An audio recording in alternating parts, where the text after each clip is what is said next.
জামা বা জুতা মানে লুকিয়ে রাখা বন্ধুদেরকে দেখানো বা এক ঈদের জামা আরেক ঈদে এটা কখনো করা হয় নাই। তবে এইটা ছিল যে ঈদের জামা কাপড় কখনো ঈদের আগে দেখাতাম নেভার এভার। ওইটা আলমারির এমন জায়গায় ভাঁজ করে লুকিয়ে রাখতাম যে না এটা কেউ খুঁজে না পায়।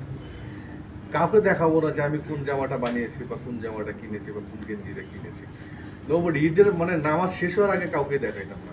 এটা একটা মজা ছিল আলাদা। এখন তো দেখা যায় ঈদের ড্রেস কিনে ঈদের আগেও পরে মানে ওই আনন্দটা না, নতুন জামার যে আনন্দ ওইটা এখন আর দেখি না কারোর মধ্যে। সত্যি কথা আসে মানুষ এত পায়, পাওয়ার আনন্দটা না একদমই নাই মানুষের মধ্যে। ভাই বর্তমান শপিং নিয়ে ভাবির কেমন আপনার? বিয়ে করছো? এই জন্য এক্সপিরিয়েন্স দিচ্ছি। মানে যদি একটু শেয়ার করেন বিশেষ করে আমাদের মতো সিঙ্গেল যারা এক্সপিরিয়েন্স হচ্ছে ভাই। যারা আমরা সিঙ্গেল অবশ্য যদি আনন্দটা শেষই হয়ে যায় বা চাওয়ার আকাঙ্ক্ষা যদি শেষ হয়ে যায় তাহলে আনন্দটাও শেষ হয়ে যায়। তা প্রত্যেকের ওয়াইফেরই একই রকম,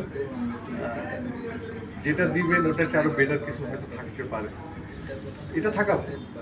এমন জায়গায় ফেলে রাখলেন যে ভাই বিয়ে করলে পর না করলে করিস না। এটা থাকা ভালো, মানে যে আরো বেটার কিছু যদি পাওয়া যায় খারাপ কি। ভাই এখন একটা সময় একটা আলোচিত প্রশ্ন হচ্ছে, এটা উত্তরটা $1,000,000